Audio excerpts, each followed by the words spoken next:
Welcome to the Leadership School podcast. I'm your host, leadership and self-care coach, Kyla Kofer. Here at the Leadership School, you'll hear leaders from around the world sharing their stories and expertise on how to lead with balance and integrity. Our goal? Teach you how to be an extraordinary leader.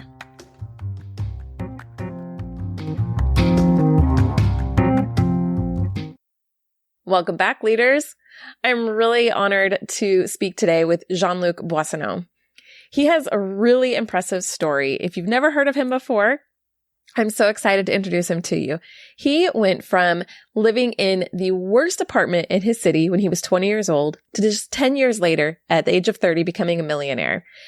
From there, he sold his businesses and went on this journey, a spiritual journey of self-development. And he tells us about his story, about his journey to millionaire, about his journey from there, selling his business, and where that took him after. We really talk today a lot about self-development, personal journey. We get into meditation, how that can help you in your journey as a leader. What does it look like and mean to be in alignment with yourself and out of alignment with yourself? It's a really fascinating conversation. And listen, if you have not joined our Patreon page yet, this is the episode that you want to do that for. Check out patreon.com/leadership school, because after the interview, we have some behind the scenes footage and conversation happening, and we get a lot more in depth after the interview. So you don't want to miss our conversation this week over on Patreon. Consider sponsoring and joining us to hear that. Thanks so much for joining me. Jean-Luc, thanks so much for joining me. Seriously, I'm really looking forward. You have such a great, unique story, and I'm excited, and I'm enjoying hearing the birds in the background because you're on the beach there in Nicaragua. So why don't you tell us just a little bit about your story and what brought you here? Yeah, so I grew up somewhat shy kid, and going into sports was big, getting into hockey out in Canada, and then joining martial arts, and then eventually becoming a personal trainer and a bodybuilder, and competing at the Canadian Championships. So when I was 14, I joined my first bodybuilding show from a recommendation from someone in the gym. So I said, okay, I'll try it. And I did it, and I came last place. And then I did it a year later, and I came last place. And I did it a year later, and I came last place again. And then I took a year off and listened to what all the judges were saying. They were saying my legs were too small to compete with these other guys. And so I was just so dedicated that I was working my legs 3 times a week at the gym, and I took 2 years off, and then I came back and I won the Canadian Championships first place. And the judges said, you had the best legs on stage. That's what made you win. So I think from an early age, I had this discipline about achieving something and knowing that if I persevere, if I commit to it, that I will get to where I need to go. And that came through sport. That's really amazing right there in itself. I mean, your story, it gets even more interesting, but right here, I'm just thinking when I was that age, I would just give up. I just quit stuff. I mean, I've got plenty of stories where I was like, well, I'm not good at it. But at the times when I did have something in my mind that I was like, that's for sure something I really want, I would do that, work for it. But I don't know if I would have gone 3 years literally failing, completely last place, but you decided you really wanted this and you just didn't quit. What brought that determination? Like, what was it about that just made you keep going? Yeah, it's a good question. Where did that come from? Why was I competing? I was competing. I sort of fell into it. And then just, yeah, it feels good to be disciplined, you know? I don't know. I think it kept me focused on something. And I think being a sort of entrepreneurial skateboarder, rebellious kind of teen, I could have easily went in other directions, but this was a sure way to stay with the right people that are taking care of their health, I think there was a goodness in it that I could see that is like, oh, this is a good path and it's only going to make me better. And I just kept going. And yeah, that fire is just part of me, I think. It's an innate kind of feeling. And then when I fell into entrepreneurship, it was the same recipe. Have a vision, work towards that vision, be self-disciplined, be perseverant, stay away from distractions, stay focused, and you will get there. And I remember when I was 19, moving out, I was living in the worst apartment building in my city, like prostitutes and drug dealers all around me, in the apartments next to me. And I was living there with my best friend at the time. And I remember just that moment. I was a personal trainer at that point, and I said, I'm just sick of this. And I just said, we're literally moving out all of our furniture into the elevator of that apartment building. And I told him, I said, I'm going to be a millionaire. I'm going to be a millionaire by 30. That's what I'm focused on next. And I followed the same recipe. And by 30, I became a millionaire, and I had over $1 million in my bank account at 30. I was like, all right, I did that. You did it. Wow. And you did that through business, right? You had your own businesses. Yeah. I went from being a personal trainer to then meeting a mentor that really changed my whole direction. Yeah. Just a little story about my mentor. He's not with us anymore, but he was this guy, Claude, a French guy like me, and a home builder, a multi-millionaire, really tough, very, very masculine. And he was a father figure, to me. And I was training him. I was his trainer, but he had like an interest in wanting to push me, even though I was pushing him, And I remember this one day he said, "What's your dream? What's your dream?" And I said, "I don't know." And he's like, "Well, you got to have a dream. You got to have a vision. What do you want to do later on?" He's like, "Are you going to count reps your whole life? Like, is your daughter going to look at you and be like, my dad counts to 10 for a living?" And it poked at me. It triggered me, and it made me feel like, is that really what you feel my job is to you as a trainer? Like, here I am researching like day and night. I was putting all my heart into helping him get in shape. And he just made me feel like this small, like my job was just a matter of counting reps. And yeah, I remember feeling very triggered by that. And then him leaving and me sitting with that and sitting with like, why do I feel so uncomfortable about this? And what he had poked in me was this new standard for myself. You can do better, kid. You can do bigger things. And I see it in you, He had seen that I was this bodybuilder, this like high achiever that is unstoppable I placed 7th in the world. So he could feel that. And I didn't know at the time, but anyways, I came back. When he came back to work out with me, I told him, I said, I want to open a gym one day. And that's what I want to do. And he said right away, his first thing was, when are you going to open it? Which I look back now, What a great quote. Yeah, just setting deadlines. Like, yeah, okay. When? It's not going to happen unless you tell me when. And then I said, I don't know. So I said, I got to think about this. Someday. Yeah, someday. I said, I got to think about it. And I think deep down he knew the integrity that I had, that if I say something, I'm going to do it. I was hesitant to give him answers. So I went home, and then, 2 days later, I was working out with him again. And as soon as he walked in the gym, he was like, when are you doing it? It's like he was on me, as much as I was on him for working out. And I said, a year from now. And then he said, you can do it in 6 months. Coaches are so great, right? They just push that envelope for you, and you're thinking, there's no way I could ever accomplish something that big in 6 months. And then he comes up with this belief in you and tells you that it actually is possible. Not only is it possible, but he believes that you can do it. Were you able to do it 6 months later? 3 months. So 3 months. So 3 months later, I was open for business. This $250,000 investment, had no experience, didn't know what I was doing. I had been a self-employed personal trainer, but I just jumped in day one, didn't even do any marketing. I had this 6,000 square foot location, and I went to war. It was like, okay, now I cannot fail. I just got to show up every day and put everything I can, be open to learning and push. So I owe a lot to him, to him for having seen that in me and for having poked me a little bit. Because you can either stay comfortable or you can raise your standard. And raising standards can be hard to do. I mean, staying comfortable, we stay there because it's comfortable and it's safe. Like we know what to expect. And raising that standard brings so much uncertainty and a possibility of failure and possibility of destitution. When I might fail and I'll be $250,000 in the hole, and how am I ever going to pay that back? So it says a lot when you can push through that, but it also matters to have the right people in your corner. And it sounds like you really did. You had the right people to support you and really help you. Was he one of your first customers there in your gym? No, he didn't actually. Which makes it even better. He was literally doing it for me, Yeah. And that's where you really felt somebody selflessly helping you, because he ridded himself of a great trainer. Yeah. For my sake. And Yeah, I'm getting chills right now just because I feel so grateful. And what he did to me is what I do to other people now. And at that moment, I didn't believe in myself. I didn't think that was possible. And he showed me that it was possible by just really being straightforward. Yeah, I just so grateful for him. Wow. So where'd you take it from there? You, because you said you became a millionaire. So you built this gym and then turned it into $1 million business. Yeah. So I turned it into a $4 million business, but I sold it for, 1.5 million.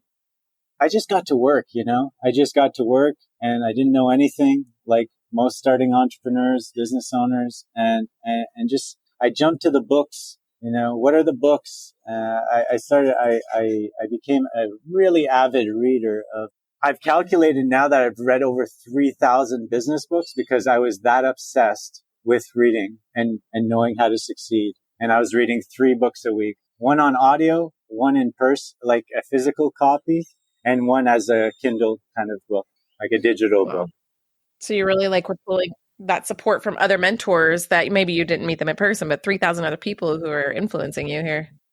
Yeah, exactly. Just filling my brain with success, direction of success. And I was taking it through, if I was driving, I had it on audio. If I was sitting waiting somewhere at a bank or something, I was reading on my phone. If I was at home, I was reading my book. Actually, later on, I found out it's an addiction, really. There's an addiction to feeling stupid and realizing that I thought that if I didn't consume the information all the time, then I would lose it. Like that I wouldn't have the memory to hold it or something, that I needed this constant flow. It's constant reinforcement. You read your head full of mentors, from books to people in person, started this business, sold the business. And where did you go from there? How did you get to where you are now? Yeah, like that one business within that decade, I was not only starting growing this gym, I grew it to 4 locations, started franchising it, started expanding it in other cities, and then it got sold. But in that decade, I had started a whole bunch of other businesses, over 12 of them, from Were software. They all just as successful? No, most of them failed. But they, you either win or you learn, Right. You either win or you learn. And there was a lot of learning when you're willing to take the risks to jump into something new. And I had a fascination once I was figuring it out. And I was like, oh, wow, this can be applied to a software business. And maybe I'll create my own software for the fitness club. So I started a software for my gyms. And then it was like, let's do an academy. I did personal training studio. And then I was doing events and bodybuilding shows and all sorts of things that, a lot of them were a great success too. Our events, for example, I did over a dozen events that every year, one event with hundreds of people attending, 700 to 1,000 people attending to these events. And for, 10 years straight, and every one of them being sold out. So I sort of went in all directions and then realized I need to start an incubator, because an incubator is startups and these people have always new business ideas. So I'll never be bored. I can just always help people. And then I sold my business, and actually along this journey, this 10-year journey, all the businesses sort of relate to fitness and health, because the way I got into this was to help people get healthy, right? As a personal trainer. So I had this fascination for the optimal solution for health throughout this journey. And as I got further and further along, when I sold my business around that time, I had come to the conclusion, I had been a personal trainer, I had tried exercise, I had been a nutrition consultant. My business included nutrition, supplementation. Then I got into hormone therapies, and I was like, okay, stress is the number one overlaying factor. I was like, it doesn't matter if you eat well, you exercise well, you sleep well. If your day-to-day is super stressful and you don't know how to manage that, it overrides everything. You'll still be fat, and your body will hold on to that fat as an energy source because it's in self-preservation. So I was always, though my career as an entrepreneur was going one way, parallel to that was this seeking for optimal health in the name of my clients, like to help them. Because at this point I had over 40 personal trainers working for me. So I was still in this role of making sure that I'm on the cutting edge with health And after the hormones, I started to think about, because if my clients would come back with hormone results that were out of whack, that they were too stressed, too much cortisol or adrenaline, I was like, okay, well, now what do we do? They're exercising, they're eating right, they're sleeping well, they got the supplement. Still, what is there to do? And that was like a blank to me. Like, I don't know. Like, what else can we do? And then I realized that what controls the hormones, I read this book called When the Body Says No by Gabor Mate. And I was about 25 years old, and it blew my mind because it made the connection from the mental thing to the physical health. And like just now, people are talking about mental health. Like I made that connection when I was 25 and going, oh, wow, scientifically it made sense, because he had in that book all these studies showcasing that your emotional health and your mental health has everything to do with the diseases that are happening. The mind and body are 100% connected. Right. I don't know why we think they're separate, because the mind is part of the body. I mean, it's all the same. It works together. Absolutely. Yeah. And there's really two connections. There's the mind and body connection that the Western world in the medical field does not take into consideration, really. They're starting to. But there's another separation, your environment and your mental health, right? So there's the connection of the mind to the body, but there's also the connection to the environment and your mental health. Like, how's your relationship? How's your family doing? All these sort of relational things around, how's your job? You hate your job? Like, no doctors asking those questions. So I became fascinated with the mental aspect of things, which led me to meditation. And meditation was like this thing where I had heard that it will calm your mind and your thoughts. And if you do that, then your mind won't be so busy, and you'll be able to, your nervous system will relax itself. So that was a really cool idea. So I decided to jump in and try it myself. Like everything that I would recommend with clients, I would first be the guinea pig for it and see. And I started doing it for 30 days, 5 minutes. And anyone listening right now, this is what I recommend everyone to do, is just 5 minutes a day. Do it after you brush your teeth. That way it's already ingrained with a current habit. And just take 5 minutes after you brush your teeth. Like just sit there, maybe like sit on the toilet, lock the door and breathe, put a timer, 5 minutes, and just sit there with yourself. So I did that for 30 days. And at the end of 30 days, there was no turning back. Everything, it's like I had opened a door to an awareness I didn't know existed. And it was like, oh, okay, I can see clear. I'm not in the trees, where I can't find anything. I'm up on the mountain all of a sudden, and I'm overseeing my life as a whole. And just in 5 minutes a day for 30 days. Yeah. Wow. Yeah. That's significant. It is. And I started to become an advocate, an ambassador. I was like, this is the solution. This is what changes everything. All my clients that were busy business owners and professionals that were just like running from one place to the next, doing one thing and then jumping into another thing and trying to manage their family and their everything. I was like, I got something for you. Like, this is going to make you see what's at the root of things, so we're not trying to just help this surface level Band-Aid stuff that's going on.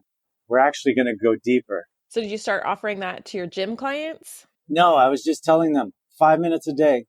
Just sit with yourself. And then they would start to ask me questions. And I was like, I don't know much about it. All I know is that if you sit with yourself and you just sit there in the silence, that things just happen. And it's like, don't try to make it happen, but just commit to 30 days. And don't commit to like things changing, because you're already going to be in the loop again of trying to achieve something like you're doing 99% of your day already. This is a reverse thing. It's you're setting a thing in place, a structure for yourself to allow for something mysterious to happen. And it may not happen. So don't have an expectation. No expectations. Let's just sit with ourselves and be calm and not try and make something of it. Allow ourselves to have 5 minutes in a day where we're not having to be something, be someone, do something, make a difference somewhere, that we're just being and allowing ourselves to exist. And this is deeply programmed in us from an early age, that our society runs on achievement. If it doesn't, it collapses. We need to have progress. It's how the system runs. So from an early age, we're told, okay, you're going to go to school, you're going to go in grade 1 and then 2 and then 3 and then 4. And there's a progression, and you're going to keep moving in this way. And then you're going to finish school, you're going to get a job, once you get a job, you're going to have a family, and then you're going to retire at 40. It's like already this progression, and it's like, don't stop moving. And yeah, this became like, wow, when I was looking back at my past as the bodybuilder, always pointing, achieving, moving, always going, and how that was connected to my hormone, right? This whole thing was connected. And when I was around 26, I got my own hormones checked. And as healthy as I was, thinking I was, the naturopathic doctor I went to see did the adrenal test on me. And she said, "You're burnt out." And I was like, ugh. And I just like collapsed. Yeah. She had acknowledged something that was deep within me and that I couldn't see. Because adrenaline, hormones, what I discovered about hormones is like, especially stress hormones. And I used to do corporate talks like to tech companies and stuff like this around this, is that adrenaline is like a double-edged sword. It gives you energy, but it also can take a lot of energy. It wears you out. So you may be feeling great. I have so much energy, but really it's not the right type of energy. It's like coffee. You'll drink coffee and it's like, all right, it gives me a boost. It's good, but keep doing it and you're going to deplete your natural energy. Your natural adrenaline will eventually be exhausted and you're going to feel exhausted. And if you don't take that coffee, you won't be able to function. You'll be a zombie. So yeah, that was my discovery into realizing this whole connection, and that I had this tool now, meditation. And it is actually more powerful than any exercise, any nutrition, any lifestyle habit that we can introduce to our lives. And it impacts not only me, but it impacts everyone around us, everyone. And it works in really mysterious ways. I got so passionate about it that it was time to sell my fitness business. It's like I had graduated the physical aspect of things and now was on to something that was very curious. I was very curious about, and I didn't know anything about really apart from my little test. So I sold my business. I sold everything, and I just wanted to let go and go travel the world and go see different spiritual teachers, people that are gurus in this kind of space. And I knew it was completely out of my industry now and that it was weird and it was different, but I needed to let it all go. And I started doing that and I dove into that, which eventually led me to sell my house. I had $1 million house, Mercedes, all the luxury stuff, and that fell flat for me. That didn't matter anymore. I was like, why am I holding on to this? I was questioning it. Oh, because I want to look good for other people. I want to have this symbol of prestige for everyone else, for my neighbors, for people that think I'm successful and do business with me. Not going to happen anymore. I'm just going to be me. So did your definition of success change at this point? Oh, yeah. Oh, yeah. Everything became about my daughter, right? Being there, my wife at the time. My relationships became very important because I was questioning why I was striving. What am I striving for? This dream, this illusion I was sold my whole life that I need to work until I'm like 50 and then retire and then enjoy my life. I was like, no. There's a better way. I can do this where I can enjoy the day right now because I could die at any moment. And like meditation put me face to face with that. And like these teachers that I traveled to and went to Iceland and Arizona and all these places to meet them. And then the conclusion was like, man, I could die at any moment. Like I need to live this life and I need to do it in the way I want to do it. I'm going to carve my own path and whatever. It doesn't matter what it means to anyone else. It's for me. Wow. So you kind of went on this journey of self-discovery. And would you say that you're currently still on that journey of self-discovery? Because you kind of come to a settling place.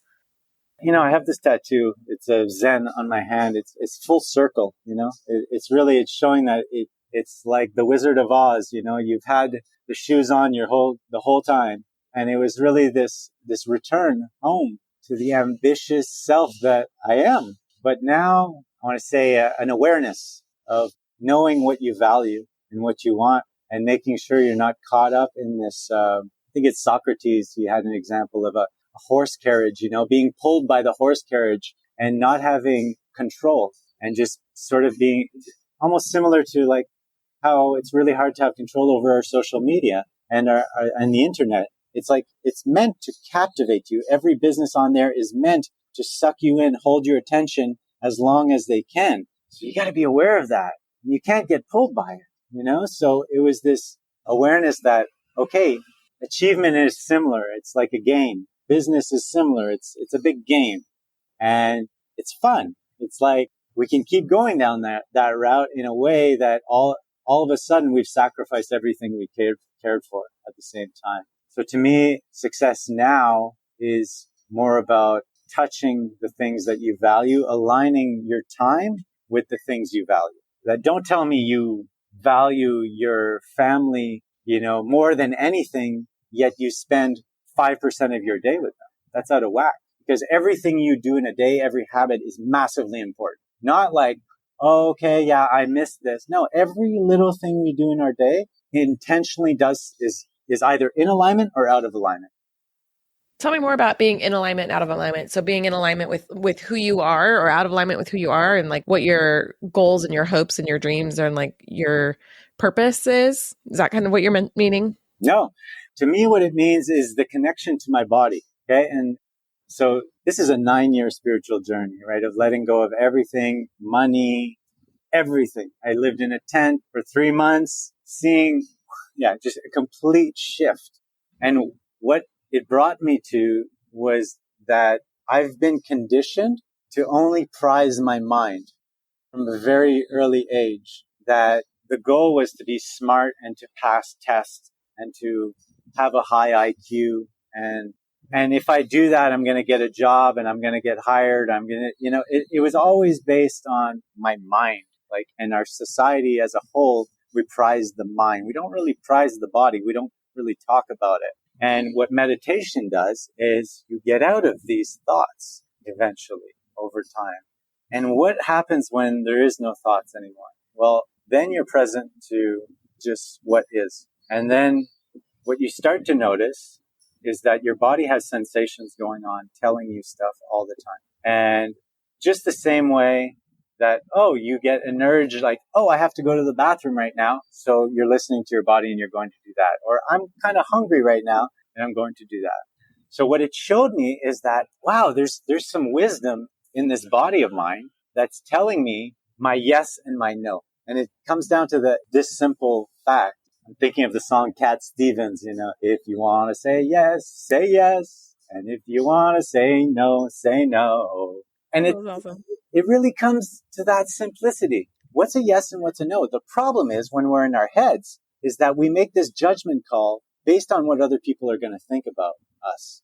We're still making that judgment calls based on everyone else, and we're ignoring what our true calling, our true alignment is saying. So sometimes we say yes when we mean to say no, and sometimes we say no when we want to say yes because we're scared. So once you start tuning into this and to start really speaking to, no, this is actually a no. And instead of people pleasing or making you feel good or not wanting to offend, I'm able to tune into myself and say, that's a no for me. Like I can say it in a nice way. And that's what I mean by alignment. So this is where we make that switch into talking about why this matters to leadership, because leaders need to know when to say yes and when to say no, and they're bringing other people along with them, and other people are affected by those decisions. So when we have done this work of really developing ourselves and knowing that bigger picture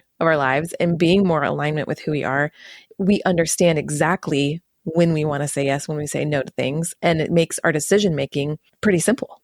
Exactly. So the decision making doesn't cause as much stress because we already know where we're going and we already know what we want, what we need, and then what we're doing for the people that we're leading. Like we know how to lead them and what direction we're going. We know how to prepare that vision and cast that vision and get people to it because we understand who we are and where we're going.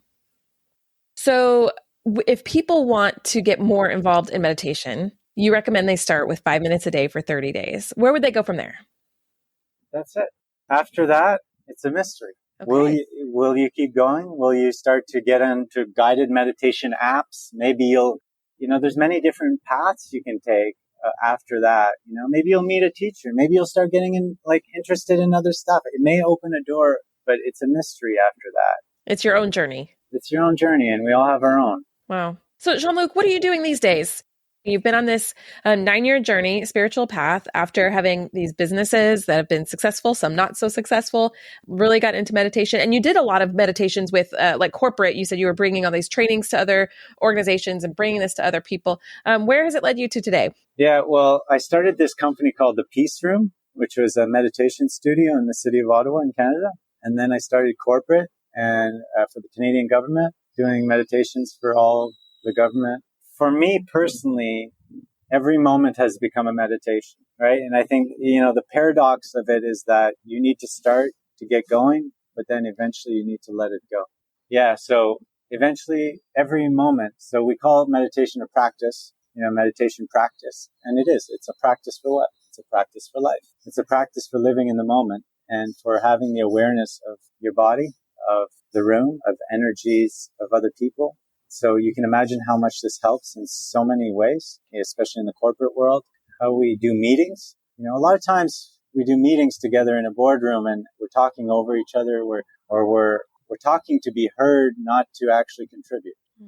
We're talking to be validated, to not lose our job, right? And To we're be not important. Yeah. to be important, all these things where if everyone around the table had the awareness to just realize it's not about us. It's not about the I. It's about something bigger, that we're trying to achieve. Wow, that makes for a powerful team. So are you walking with people through this? Are you still doing the Peace Room? No, the Peace Room is still going. I still do own it, but it's all online now. So people can go to thepeaceroom.com if they have a corporation or they're an HR person. But I'm not involved anymore. I'm a business coach. It's been a year. When I said, coming full circle is I realized that when I was a personal trainer, I was a coach and I was always about bringing out the best in people. And when I had my incubator, that's what I loved. That's what I was doing. And then when I looked at how I grew my companies into multiple locations and made my $1 million, it was because I was able to uplift everyone. I was always this coach. And now I'm a business coach, my own approach. And I come with these tools that are to help the blockage that are in the way of our beliefs, to raise that standard and to connect it not only with your own personal achievements, but your impersonal dream, like change you're trying to make in the world and like how you can get out of your own way for that to manifest itself in the biggest way possible. Because everyone I ask about their dream, every time this is a question I ask everyone. It's like, what's your dream? And then they'll tell me, it's to help people do this. And I always ask them, how many people do you want to help? And they always say, as many as I can, right? Because when you're in your heart, the heart knows no boundaries. It knows no limitations. And that question of the dream comes from the heart because it's something you want to help. And when we talked about how leaders need this self-awareness in order to lead, in order to know the way, if you are a leader that is solely operating from the mind and not from the heart and not feeling into your body, you're going to lead for profits only, and you're going to get in trouble. You're going to head people, you're going to bring people in a direction that isn't rooted in your body. And the body doesn't want to do bad things to people. The body doesn't want to destroy and do anything. The body wants to do good. It just knows. It doesn't want to hurt people, right? I wonder if that's sometimes why we have fear about things, because our body does feel the fear of, if we don't know what we're doing here, that we might hurt people, and we might hurt ourselves, including ourselves, which is why sometimes we get held back from really leading with strength and with courage. Especially in leadership positions, we don't always know exactly what we're doing. Or as an entrepreneur, you said you started out your business and really didn't know, but you kind of had to figure it out. And a lot of times we get held back because of the unknown and the not knowing of what's ahead. And I'm wondering if sometimes that's our body it's just our mind and our body protecting us, saying, we don't want to hurt you. You don't want to hurt somebody else on accident because you don't know what you're doing. So just don't do anything. Like, don't go forward. Just stop. So I'm kind of seeing that connection in my head of how our body does hold us back in fear because we want to protect ourselves and protect other people. Yeah, it's a great insight, because it's like, what is fear and what is intuition, right? Like that, there's this cross of like, I can move towards the fear and there's an excitement there. If there's an excitement in the fear, to me, this is a sign of moving towards it. If there's a fear and a feeling of this is not good, this is not doing good, then that's not the area the direction I'm going to go in, right? I think we have this internal thing about goodness. Marcus Aurelius has a quote. He says, do not spend time thinking about what a good man is, just be one. And I love that quote because it says a lot, because we can get lost in the philosophy of what goodness really is. That is actually pretty complicated because good and bad and society and, and ideas are all relative to the culture. But there's a feeling that we can tune into that we all know we're doing something good or we're doing something wrong. And I think as a leader, we need to tune into that. That's what I was going to say, that part is that learning how to tune into that intuition. I think that's what you've been talking about this whole time, right? Understanding who you are and the bigger picture in a way, and being in alignment with yourself. It becomes easier and easier to understand when it is our intuition, when it is something that you need to listen to, that we need to hold back now, you need to move forward now. When is that fear lying to us? And when is it telling us the truth that you need to be afraid here, or it's just trying to protect you from something from an unknown? And the more we practice this, the easier it gets to determine the difference between those things. Yeah, exactly. And can I do a little exercise with you, Kyla? Sure, of course. So, this is I call it present moment relating, PMR. It's something I've coined, but I'm just going to explain what is going on in my body, okay, in terms of sensations, okay? And then I'll show you the exercise. So I'm sitting here and I feel the fan coming from the left on my arm. I feel the fan and I feel sweat under my armpits, and seeing you smile makes my face smile. And I feel a little bit of a ball like in my throat. And I feel myself wanting to rush this a little bit. Like I want to give you all the value I can. And so I'm slowing down. My shoulders are more relaxed now. My face.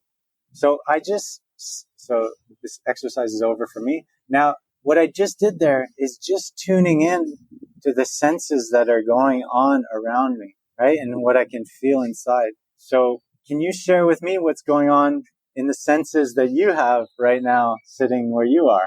Yeah, this is a fun exercise. I haven't done this very often, but I've really enjoyed it when I have.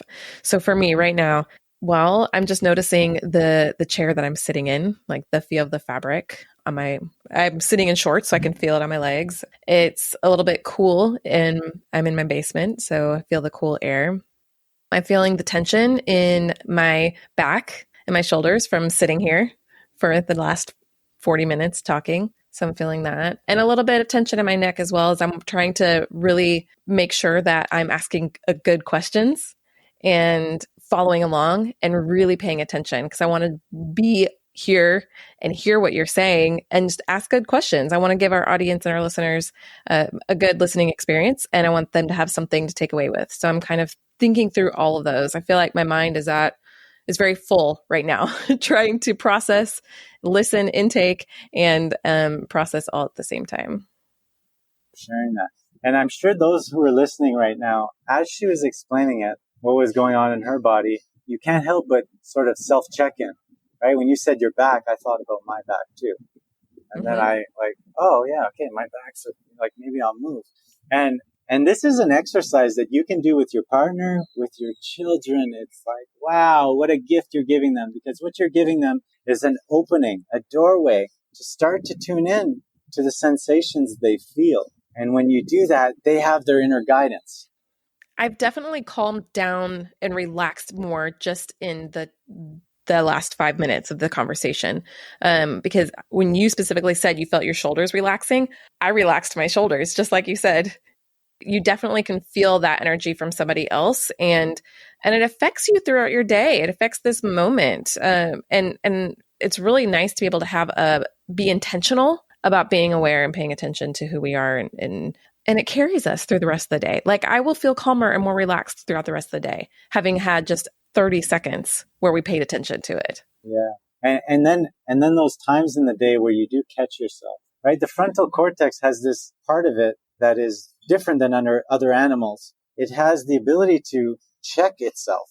It has this self-awareness that the reptilian mammalian brain doesn't have, that we can just sort of catch ourselves and go, I'm like revved up right now, and I'm going to take a breath.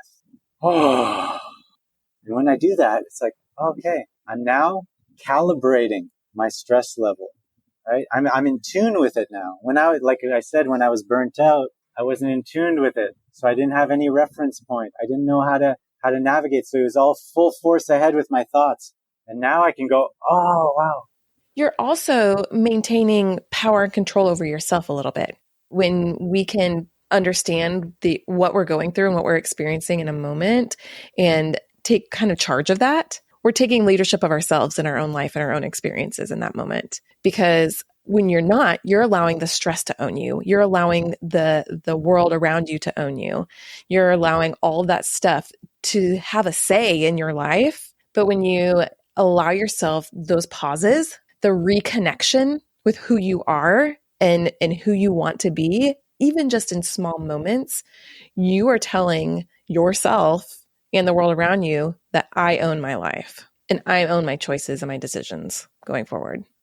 I want to wrap us up, Jean-Luc. This has been such a really good conversation. Is there anything that you think would be valuable to add and make sure our listeners hear before we wrap up here? Yeah, I do have one thing I wanted to advertise, you can say, is I have my free ebook, The Business Freedom Roadmap. So it's for any entrepreneur, business owner that wants to get their time back and live a more balanced life. And it shows you basically the system on where to start. Like, where do you start with all these systems in business and what I need to do? And this is just a guide for you. So that's on my website, coachjeanluc.com. Awesome. Is there a dash in that in your name, or is it all written out? No, it's just Coach Jean-Luc. Coach Jean-Luc. Okay, that will be in our show notes for anybody who wants to find that link and follow along. Jean-Luc, thank you so much for joining us. It's really been a pleasure to talk to you, and I'm going to go about my day much more relaxed and in charge. This is great. Amazing. Thanks for having me, Kylie. It was great. Thank you. Hey, thank you so much for listening. If you've liked what you heard and you want some more tools and resources to help you on your journey, go check out kylakofer.com/free stuff.